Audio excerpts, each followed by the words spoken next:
The force of the jaw strike is so strong, if it strikes against the hard ground, the recoil can catapult the ant into the air.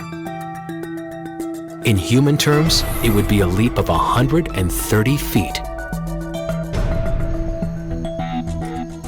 Scientists aren't certain how the jaws of these ants got pushed to such extremes. But unlike many other ants that work in groups, trap jaws are solitary hunters. Since they're on their own, perhaps each attack has to count decisively. Whether it's defending the colony or transporting food. For many jungle ants, the business end of this endeavor is the jaws.